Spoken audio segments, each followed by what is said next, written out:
जय हिंद दोस्तों। इस वक्त हमारे साथ जो चेहरा दिख रहा है फ्रेम में, ये पुराने कांग्रेसी नेता कलाम जौहरी हैं, जो अपने ज़माने में सेंट्रल कोऑर्डिनेटर रहे हुए हैं। कांग्रेस के बहुत पुराने दिग्गज नेता हैं और इन्होंने कई किस्म के आंदोलन और जन आंदोलन, अमरन अनशन सब ने किया। बेतिया के भी डेवलपमेंट की मैं बात करूँ तो सड़कों के लिए काफ़ी इन्होंने रोड पे धरना प्रदर्शन किया है। बेतिया की जो हालत उस वक्त 25 साल पहले जो हमेशा कीचड़ और पानी में रहा करता था, जैसे कालीबाग का एरिया हो या मीना बाजार का एरिया हो, इस सब के लिए आपने जो अपने पार्टी के तहत जो काफ़ी आपने जद्दोजहद की, मेहनत की। आप पुराने कांग्रेसी नेता हैं, लेकिन अभी जो वर्तमान स्थिति है इसमें अभी आप अपने आप को कहाँ देखते हैं? पहले तो आपने मेरे जैसे इंसान को आपने इंटरव्यू के लिए पाए, हम आपका शुक्रिया अदा करते हैं। दूसरी पार्टी में मैं 45 साल से हूँ। NSCY, युवा कांग्रेस, अल्पसंख्यक सेल कांग्रेस और बिहार प्रदेश कांग्रेस कमेटी के संगठन सचिव रह चुके हैं और भारत सरकार के national commission for minority educational के एक्स कोऑर्डिनेटर भी रह चुके हैं।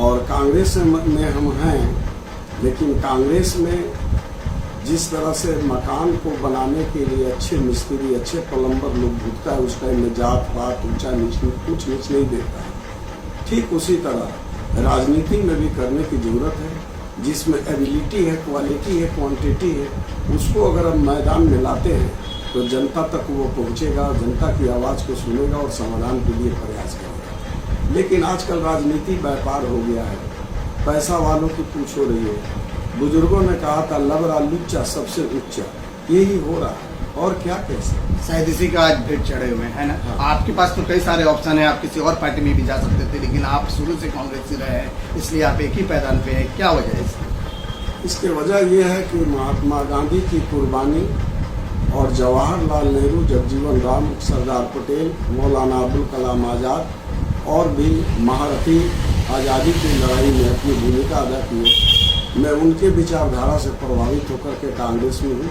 मैं किसी का नौकर नहीं हूँ, बल्कि कांग्रेस का एक सिपाही हूँ और जो कांग्रेस का सिद्धांत है उस पर चल। मैं बात करूँ सर देश की, जो आज जो वर्तमान जो स्थिति चल रही है, अभी पुलवामा को लोगों ने भुलाए भी नहीं और पुलवामा पर कोई रिपोर्ट तक नहीं आया। जो पुलवामा पे कोई और नहीं, वहाँ के जो राज्यपाल ने जो ये उसका खुलासा किया था कि सुनियोजित तरीके से ये रचा गया था और उस पर कोई रिपोर्ट नहीं आया, जांच एजेंसियाँ बनी और पुलवामा को ठीक तरह से लोग भूल नहीं पाए। फिर अभी हमारे 2-3 दिन पहले जो हमारे देश के जवान, आम नागरिक जो सिविलियन थे, उनको मौत के घाट उतार दिया गया। 27-28 आदमी को गोलियों से भून दिया गया उनके मजहब के आधार पर पूछकर। क्या कहेंगे इसमें? क्या लग रहा है, आप कहाँ तक देख रहे हैं इसको? पहली बात यह है कि जिन बिंदुओं पे आप प्रकाश डाले हैं, जम्मू कश्मीर पुलवामा में जो हमारे देश के लाल भारत माता के पुत्र शहीद हो गए और नवनिवाहित विवाहित जोड़ा के साथ क्या हुआ, वो हमारी बेटियां वो सदमे में चली गई, विधवा हो गई। इस बिंदु पे बोलने के लिए जातीयता से, राजनीति से ऊपर उठ करके इस दर्द को समझना हम सबों का फर्ज है और पूरे हिंदुस्तान की जनता दुखी है। लेकिन चाहे वो हिंदू, मुस्लिम, सिख, ईसाई, सबके मन में एकदम मानी पाकिस्तान के प्रति बहुत दृढ़ भावना है। एकदम सही है। लेकिन 2014 के बाद मोदी जी अच्छे दिन लाने की बात कह करके लोगों का प्यार लिए, अच्छी बात है। लेकिन 2014 के बाद और भाजपा की जब सरकारें थी, ऐसी घटनाएं क्यों घट रही है?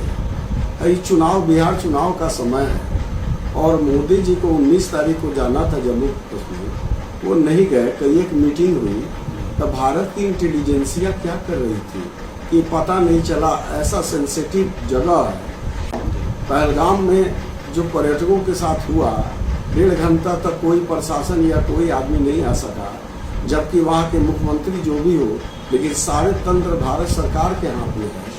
और वो प्रवेश कैसे कर गए, घटना कैसे हो गई, ये बात समझ में नहीं आती है। असल बात यह है कि राजनीति आजकल खिलौना हो गया है।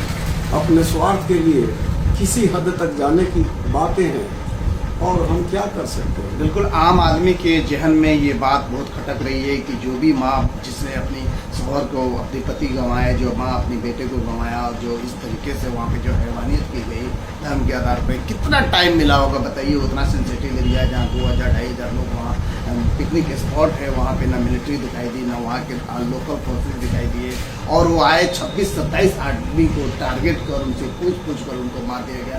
कितना समय मिला, उसके बाद जब लोगों की जब चीख पुकार हुई तो भी कोई फोर्सेज 1.5 घंटे तक नहीं आई। जो हम लोगों ने रिपोर्ट देखा है, जो वहाँ की जो महिलाएं जो बयान कर रही हैं, क्या ये अपने आप में क्या दर्शाता है? गोदी मीडिया और देश के सारे तंत्र अपनी भूमिका सही रखते तो ऐसा सेंसिटिव जगह, ऐसा जगह जहाँ पे हर तरह का ध्यान देने की जरूरत थी, वहाँ नहीं दिया गया, और ऐसी घटना घट गई तो बहुत देर तक कोई नहीं आ सका। वहाँ की जनता जो है, आम जनता जो घुड़सवारी का काम देते हैं या घुमाते हैं, उन लोगों ने अपनी अच्छी भूमिका अदा की। हाँ, एक उसमें मारे गए, एक मारा भी गया। लेकिन यहाँ तो बात यह है कि मॉब लिंचिंग कराना, हिंदू मुसलमान करना, और चुनाव के समय ऐसी घटना क्यों हो जाती है, जबकि आतंकवादी इसके पहले जात पात नहीं पूछते थे, पैंट खोल के नहीं देखते थे। पहली बार ऐसा कि पहली बार ऐसी घटना हुई ठीक बिहार के चुनाव के समय में, और ऐसी घटना में दुखियों के पास क्या इस बात पे मोदी जी नहीं गए, बल्कि चुनाव का मीटिंग करने के लिए बिहार में आए। ये अजीबोगरीब बात है। जब देश के प्रधानमंत्री हमारे देश के नौजवानों के लिए, देश के लिए, और जो वीर गति के प्राप्त हो गए उनके लिए, उनके पास टाइम नहीं। मॉब लिंचिंग, हिंदू मुसलमान और चुनाव के समय आतंकवादी इंतजार करते हैं क्या कि चुनाव के समय ही ऐसी घटना घटे और इस तरह के सवाल जवाब हो, ताकि मोदी जी को और भाजपा को हिंदू मुसलमान करने में मदद मिले। ये क्या राज है, क्या बात है, हम नहीं बता सकते, चूँकि हमारे हाथ में तो और कुछ नहीं है। लेकिन ये जरूर है, एक देश के नागरिक होने के नाते जो हमारे शहीद हो गए, हमारे नौजवान साथी, हमारे भाई, और हमारी बेटियां बेवा हो गई, उनका दर्द सबके सीने में है। और सवाल एक दिन पूछेगी जनता और जवाब देना होगा, चूँकि अब हद हो गया है। चूँकि जब जब भाजपा की सरकार रहती है, ऐसी घटनाएं कारगिल से लेकर के पुलवामा तक कई जगह घटनाएं हो गई, पहलगांव वगैरह वगैरह। ये सब क्या है? बदला लेना चाहिए। इस तरीके से तमाम तरह के माहौल देश में गर्म हो चुके हैं, कहीं ना कहीं राजनीतिक लग रही है। देश की आज़ादी में मुसलमान सभी जाति के भाई मिल करके कुर्बानी दे करके देश को आज़ाद कराया। जब देश आज़ाद हुआ तो एक सुई नहीं बनती थी, आज विकास है। लेकिन 2014 के बाद अच्छे दिन की बात कही गई और जनता ने विश्वास करके वोट दे दिया, और वोट लेने के बाद महंगाई, आतंक इतना हो रहा है और गंदे लोगों को सम्मानित किया जा रहा है, तो इसमें क्या कहा जाए? जनता का ये अधिकार है कि वो पूछ सके, चूँकि उन्हीं के टैक्स से देश चल रहा है, और जितने MP MLA नेता हैं उनका पॉकेट भर रहा है। तो फिर जनता की आवाज़ जो न सुनेगा, वो जनता के हित कर कैसे हो सकता है? कि घटना चिंताजनक है, तो देश की जनता को जवाब देना होगा, उसकी जनता को जवाब देना होगा, और वहाँ का पूरा साथ दिए, घायलों को हॉस्पिटल ले जाना, पीठ पर लाद करके ले जाना, उनको कोऑपरेट करना, उनका खाना पानी का इंतजाम करना। और ये तीर्थ यात्रा के समय भी क्या हुआ, मुसलमानों ने अपना मस्जिद का जमीन, मदरसा का जमीन और अपने अपने घरों में रखने का, सेवा करने का। इसलिए कहीं ना कहीं राजनीति स्तर बहुत नीचे गिर चुका है, और अपने फायदे के लिए नेता ये कुछ भी कर सकते हैं, सत्ता पाने के लिए कुछ भी किया जा सकता है। मैं आम सवाल आपसे लूँगा, जो यहाँ के जो लोकल लोग हैं, कुछ इस तरीके से, जैसे प्राइवेट स्कूलों के लेकर शिक्षा का जो मंदिर कहा जाता था, आज शिक्षा का जो मंदिर जो है, जो शिक्षा, रोटी, कपड़ा, मकान, ये फंडामेंटल राइट है हर आदमी का, ये ज़रूरत की चीज़ें हैं। लेकिन इस पर भी सरकारें किताब हो, पेंसिल हो, दूध हो, दही हो, सब पर टैक्स पे टैक्स लगा रही है। और जो ये शिक्षा का मंदिर, जो स्कूल, जो प्राइवेट स्कूल वालों की जो मनमानी है, जो लग रहा है कि स्कूल का मॉल ज़्यादा हो गया है, क्या कहेंगे इस पर? मॉल मैं किस लिए बयान कर रहा हूँ, आप समझ सकते हैं। शिक्षा से चरित्र का निर्माण होता है, और हर माँ बाप, हर गार्जियन चाहते हैं कि हमारा बच्चा पढ़े लिखे, अच्छा बने, अपने पैर पर खड़ा। लेकिन शिक्षा पे आधारित स्कूलें जो खोल रही है, वो स्कूलों में क्या हो रहा है, जूता, मोजा, टाई, ड्रेस, किताब, कॉपी इस तरह का बिक रहा है। इसलिए मैंने मॉल कहा। हाँ, और उसके बाद सुनिए, पढ़ाने वाले शिक्षक कितना जानकार है, कितना प्रैक्टिकल अनुभव है, ये भी देखना जरूरी है। ये भी हो रहा है। और बच्चों के पीठ पर इतने किताब लाद दिए जा रहे हैं जिसका पीठ का दर्द, आँख की खराबी, रीढ़ का दर्द, ये सब प्रॉब्लम हो रहा है, आगे जाती है। ये अजीब बात है। ये केवल शो करना है कि हमारे यहाँ इतना किताब चलता है, इस तरह चलता है, उस तरह चलता है, व्यापार करना है। और क्या, आप देखने वाला, पूछने वाला, समझने वाला, पेरेंट्स भी कहीं ना कहीं इस खामोश है। और ये जो रीएडमिशन के नाम पे जो लूट मचा हुआ है स्कूल में, पेरेंट्स भी तो कुछ कभी इकट्ठा नहीं होते हैं, कभी इस पर बात नहीं करते कि हमारे बच्चों के साथ किस तरीके से हो रहा है। सिर्फ सभी लोग प्रताड़ित हो गए हैं रीएडमिशन के नाम पे। और इन क्या क्या फीसें जो जोड़ के एक्स्ट्रा दी जाती है, एक्स्ट्रा फीस, क्या करेंगे इस पर? देश की जनता को जगना होगा, हर चीज को समझना होगा, इसलिए कि देश की जनता के टैक्स से ही देश चलता है। और जितने नेता उनकी पॉकेट भर जाता है। तो ये स्कूल में जो ऐसी घटनाएं, ऐसी बातें हो रही हैं, तो गार्जियन मौन है, गार्जियन देना चाहता है। गार्जियन इस तरह का जब रहेगा तो बच्चों का भविष्य क्या होगा? वो तो बस्ता लादते लादते बीमार पड़ जाएगा, बीमार पड़ रहा है।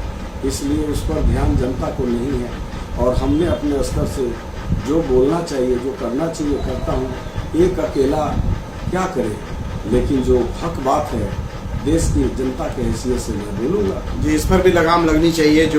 जो स्कूल, प्राइवेट स्कूल जो मनमानी करे रीएडमिशन और एक्स्ट्रा फीस के नाम पे, हमेशा गार्जियन परेशान रहते हैं। तो जहाँ तहाँ से आज की डेट में बेरोजगारी भी बढ़ी है, इनकम भी लोगों का घटा है, लेकिन शिक्षा का जो बजट है और शिक्षा के जो स्कूल के जो ये फीस है वो लगातार बढ़ते जा रही हैं। लोगों का ध्यान नहीं रखा जा रहा है।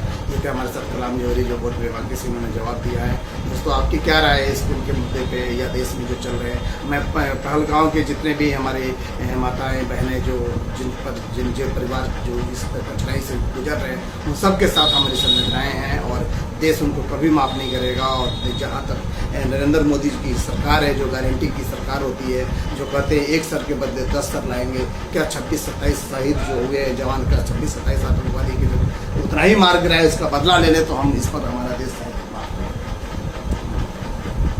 देश के हर नागरिकों के लिए मातम है, इसलिए कि हमारे भाई थे, शहीद हो गए। और वहाँ की जनता जो है, खाने पीने से लेकर पीठ पर लाद कर ले जाने से लेकर सब तरह का मदद करने में अग्रणी भूमिका निभाई। लेकिन गोदी मीडिया उस चीज़ को नहीं दिखा सकती, क्योंकि उनको निर्देश है, उसी के लिए पैसा मिलता है। और क्या, और दूसरे स्टेट में जो कश्मीरी बच्चे पढ़ रहे हैं, उन पर अत्याचार हो रहा है, तरह तरह के मॉब लिंचिंग हो रहे हैं, उनको भगाया जा रहा है। तो आप क्या शो करना चाहते हैं? देश के कश्मीरी जो है वो हमारे नहीं है। और सरकारें करें, लापरवाही करें और आम जनता को कि देश के नागरिक को ये सब बात समझना चाहिए, वरना आने वाला जनरेशन हमसे पूछेगा कि आपकी बौद्धिक शक्ति कैसी थी कि नहीं समझ सके सब कुछ हो रहा था। इसलिए सबको जगना होगा, सबको जगना होगा। इन्होंने सही कहा है कि सबकी, हमारी भी, हम देश के नागरिक हैं और एक जिम्मेदार नागरिक बने, हमारे से किसी का नुकसान ना हो। कश्मीर पाकिस्तान से जुड़ा हुआ, माने सटा हुआ जगह है और पाकिस्तान अपना हरकत करता है, सबको मालूम है। सारी इंटेलिजेंसिया को टाइट किए हुए हैं मोदी जी। और कश्मीर, जम्मू कश्मीर में मुख्यमंत्री मुसलमान है, लेकिन उसका तंत्र पे उसका अधिकार नहीं है, केंद्र सरकार सारी चीज़ें केंद्र सरकार के हाथ में हैं। फिर वो जैसे पुलवामा इस तरह की घटनाएं हो गई, सेना को और प्रशासन को कोई पता नहीं, और चिल्लाते रहे 1.5 घंटा तक, कोई आया नहीं। वहाँ के लोकल कश्मीरी हमारे भाई मदद किए, उनके साथ जुड़े रहे, और एक ने राइफल छीनने के लिए शहीद भी हो गए। लेकिन गोदी मीडिया इसको नहीं बता सकती, सरकार नहीं बता सकते, बल्कि इलेक्शन के टाइम में ही ये घटना घटी और मोदी जी वहाँ नहीं गए, उस पर कोई बातें नहीं हुई। मोदी जी बिहार चले आए और नीतीश के साथ हंस खेल कर बात कर रहे हैं। ये क्या मातम है? मधुबनी में ही देखा गया साथ। मधुबनी में तो बैठ करके मातम मनाना